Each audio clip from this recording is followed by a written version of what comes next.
Good afternoon, mate. Hello there. Hello, how are you? Yeah, not too bad, thanks. Not too bad. Nice sunny day. It's quite nice, isn't it? It's a nice change for sure. The people who are watching who may not know, just please introduce yourself. If you're watching, that'd be lovely. Well, my name's Mark Morris. I am the lead singer with the Bluetones, and I do stuff on my own as well. And I am a singer and a songwriter. Boom. That was nice. That was a good straight. I respect that. Well, I No, guess I I've mean, been doing it long enough.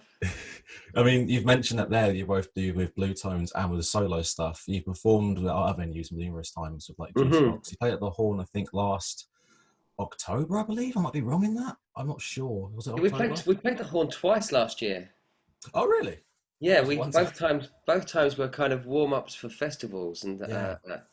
and what was the October one? That wouldn't have been oh, that was a warm up for our own little tour that we were doing. We Nice. kicked off there. It's just because it's always such a great little, well, it's always such a great gig. I mean, Yeah. the geography of the room, it's like a big shoebox, isn't it? It's like you're at one end of a Yes. shoebox, and it keeps the atmosphere in, and everyone I think feels engaged in the room. And as a band, it's Mm. these are the gigs that we grew up with.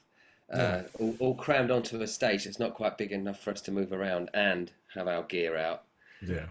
It's good. I love those shows. In terms of describing small venues, I've never heard the term the geography of the room. I really like that. That's great. So I Maybe, appreciate that. yeah. I'm mangling the English So, language as I go. Bagley. Yeah.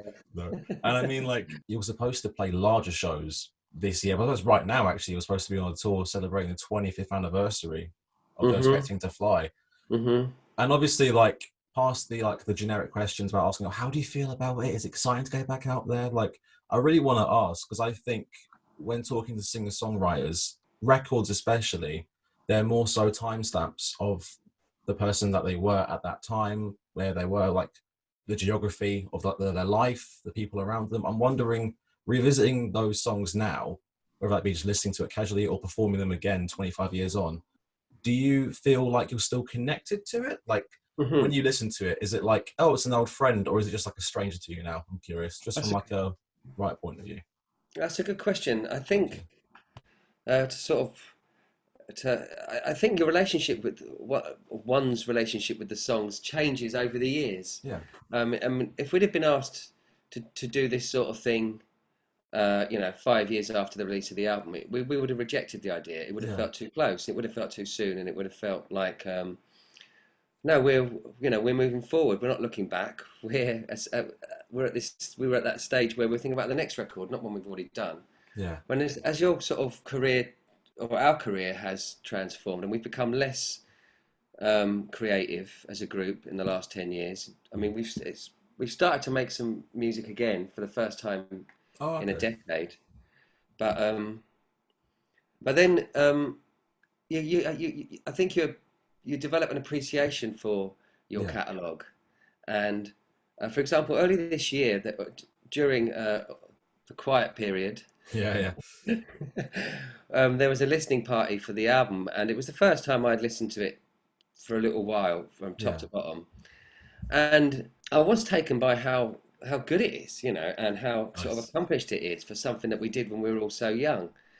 And um, I think I think as you get older, you sort of dismiss things that you've done because you think you feel like you're developing, you feel like you're Mm. growing, you do feel like the next thing is the most important thing. But it was nice to sort of appreciate that we were pretty good when we Yeah. were young, and sort of appreciate and trust the sort of instincts that we had back then.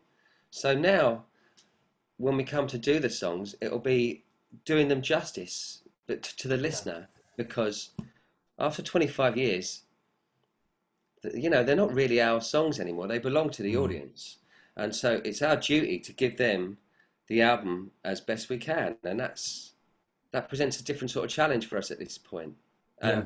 and one that's, I must say, I'm looking forward to embracing it. Yeah. It's a shame we didn't do it this summer, but it's just around the corner. The fingers crossed world tour for every Yeah, band. Like every tour's going to be called that. I mean, like yeah, fingers crossed. fingers crossed. It's good to have that relationship still, because like I feel like sometimes some acts do get quite bored of the songs, but it's very rarely you get that. Like especially when you as an artist and the audience, you're going to share those moments together, like you said. Hmm. like it's nice to still have that sort of warmth to it. That was nice. It was nice to hear you say it's really good. Like that's good to be proud of it, you know. Yeah, yeah. I think it's a thing. And that comes with a bit of space. That Yeah, comes with a bit of time. I mean, you feel so different from the person that made the record, yeah. but it's obviously still you. But I mean, you forget that you had some good ideas once. One time. And I mean, like, it's not the only anniversary. I believe you're coming up to like the first birthday almost of your last solo release, Look Up, I believe, right? Yeah, that's right. Yes, yeah. Like in a few days from today, or was it tomorrow? No, it was It seven. What day is today? 17th? it's the 17th today. I 17th don't think it today. was it today? No, I don't think so. No, no, it wasn't. Yeah. I Unless know, I I throw it can't on you and remember. I surprise you. thought it was a little later. I thought it was the 23rd or something, but I could be That sounds mistaken. about right. That sounds about right. Yes, yeah, that's been a year, but Coming up to it. that's a strange one because that was I released it through Pledge Music. It's now Right. defunct, but that was about 2 years prior to that, so it's quite a long time since I've made another album. Which is, but that said, this summer's been good for that. Mm, Having I've been actually quite productive in terms of writing nice. and getting other sort of little ideas off the ground. The Bluetones was something that we were starting at the beginning of the year. We were supposed to be going into the studio and Yeah. recording an EP. That's been put on hold. But so I've started writing other songs, and I've been working on another couple of projects. Yeah. One as a sort of collaborative thing with Nigel Clark from Dodgy and Chris Hell, Nice. formerly of the Seahorses, Yeah. amongst many other projects. And we're sort of we have been writing songs together. We come up with 6 new tunes, and we're gonna convene again at the end of October and see what else is in the pot. That's And great. I've been also working with another friend of mine who recorded an album 20 years ago, um, and then unfortunately had a pretty horrific car crash, which put him in Right. a coma. He completely forgot that he'd recorded this album, and his brother discovered it in his loft on a couple of mini discs. Right. And I've been working with him because he's re-recording all the vocals for it, and he's asked me to do it because Billy Like, Reeves, the chap whose project yeah. it is, I mean, for all his many talents, he doesn't consider himself a singer. I do, but he doesn't. Right. And so he's asked me to come in and sing his songs, and that's been really interesting and exciting. It's a great record, and I'm finishing that. Not to drop another name into the Go on. Go thing, on. but it's Richard Archer from Hard Fight. It's his studio we've been using, Wow. Okay. and I hadn't seen Richard for years, so it's been nice to touch base with all these musicians who are kind of Yeah. we're all in the same boat. All everything's on pause for us. Got active in other ways and use this as Yeah. an opportunity because usually I'm traveling around. Yeah. I'm playing shows all the time, and what with that and family, it doesn't Mm. leave a lot of room for me to sort of be creative. And you So, just told me kittens as well.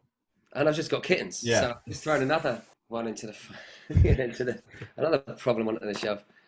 Another responsibility. This year could have been more of a disaster than it has been. Put it that way. Absolutely. I'm Yeah. quite lucky to have had these opportunities to be creative and to have an outlet and also an impetus to Mm. do other things. So yeah, you're right. It was a year ago the last album, but there should Yeah. be some new stuff soon. Oh yeah. Sweet. When you do write, how do you know which box it's going to go into? Is it obvious, or do you have to think about it or alter it, or do you just sometimes throw it blind and see where it ends up? No, I just write songs. I just keep writing Nice. songs, and I don't say, "Oh, that feels a bit Bluetonesy," Yeah. because I mean, I've always written for the band, and we all write within it, so Mm. everything always sounds a bit Bluetonesy to me. Absolutely. I mean, with my solo stuff, it's not as if I've taken a drastic change of style. It's just a case of whoever gets to work on it. If Adam and Scott and Ed's get their hands on it, it becomes a Bluetone song Mm. because of the chemistry, the way they play, the way we all Yeah. interact together. It naturally takes a different direction than one I would have given it or come up with myself. But when it's Yeah. just me, there's no one else to sort of help me make that left or right turn, and so it becomes my song. They become Yeah. Bluetone songs. They become Mark songs. I mean, I'm just writing songs, trying to come up with catchy numbers, and Yeah. you know, I don't actually have I don't consciously make a Awesome. decision. It's like I've written a bunch of songs. There's 6 songs ready to go, and in my mind, I've parked them for the Bluetones. Mm. So I won't consciously go to those for me. It's just like it's just little drawers in your head, but there's no real Yeah. logic to it. It's the only true way I feel as like a songwriter or an artist is just I think people forget that when songs are released with a band, the reason what makes a band so good is because it's a sum of all parts. It's not like you're there directing the drum beat and the guitar lines. Everyone's a songwriter in a band. It's not just the person with the lyrics. Everyone is a Absolutely. songwriter. And I think that's what people forget. And I mean, when you stay true to yourself in that fashion, that's when you do end up with things like Expecting to Fly, when people appreciate and take it as their own. And then like you sort of pass that torch to them. As audience, like you said about how it's their song now, Yeah. it's for them. That's a beautiful way, but also like the act of making other younger or new acts realize that themselves. Yeah, well, I mean, yeah, I mean that's the kind of band we were. We were Mm. about craft and about the way that the records and the songs were arranged was very much you could hear all four of us. Yeah. Everyone got a chance to showcase themselves a little bit within each number, and otherwise everyone gets bored. I mean, Yes. Yeah. I think that's why we've stuck together for so long because it's always challenging for all four of us. All four of us feel involved. There's not a drummer in the band; Mm. it's just turning up to keep a beat, and it's everyone's putting the hours in. Everyone's feels kind of satisfied by it. Yeah. If I that hope, makes sense. please. Like you really do hope they do. And I mean that kind of like I said, it bounces into like the last quick question I was going to ask you. Is there any new bands that you're listening to currently or ones that are currently grabbing you? Oh, there's a few actually. Yeah. I'm a really big fan of Rolling Blackout's Coastal Fever. I need to Uh, listen to them. oh, you should check them out. I've heard a few good things. I saw the Yeah. album was released and I was like, Well, I'd wow. recommend starting at I mean, they've only done two albums and a couple of EPs, but I'd Oh, recommend starting with the EPs and then okay. doing it that way because you can hear the growth in the Yeah. band because they're quite young and they got some wicked songs and they've got that chemistry. It's them. You can be in the shower and Mm. it comes on the radio, and even if you can't quite hear it, just from the bottom end you can hear. It's Rolling Blackouts. I like them a lot. Well, the Fontaines DC are always Yeah. good, always entertaining. I'm trying to think who else. I mean, Sophie Hunger. This Swiss singer. Yes. I listened to her the other night, funny enough, and I was She's good. really intrigued. Yeah. She's talented. She's great. And the same goes for Liz Lawrence, who's like a British artist I who haven't heard of does. her. She's in a similar vein, like a songwriter, but she seems to be completely in charge of all her music. Wow. She's really good. She writes some good lyrics and she's got some good groovy numbers. Nice. But that's about it, really. I mean, I must confess, I've spent most of this year on a bit of a James Brown tip. I've been Nice. That's not a bad thing. well Just since to last confess. Christmas. Yeah, I every Christmas I stick on the James Brown Funky Christmas album, Nice. that's when it starts to feel like Christmas for me in my Yeah. household. And last Christmas, I, I was suddenly overwhelmed with this appreciation for what a brilliant record it was. And I decided, having been a James Brown fan my whole life, to suddenly put everything in order because Yeah. he's got so much material. I just wanted to know his story from the beginning to the end, which records came first, what he was Yeah. doing in the middle period, when the moustache came, that sort of stuff. And so that's what I've been doing this year, listening to a lot of his like proper albums and the soundtracks that he made, and just piecing it all Fantastic. together, watching documentaries, reading what I can about him, and When did the Tash come around? that was sort of early 70s. Right. Okay. Yeah, that It makes was perfect around the sense. time of the Payback Yeah, album. that makes perfect sense. I only really was aware of Payback because there was that remix of it in Django Unchained. There was like a 2-pack remix of it. Oh, was there? Yeah, it's called I've like seen that film several times and I've not even noticed that. yeah, it's during the mansion shootout. It's Is like it? yeah. If you just Google or like go on YouTube, it's called like Unchained the Payback, I think. Just type that in and it's like a 2-pack and James Brown mashup that plays in the background. It's great.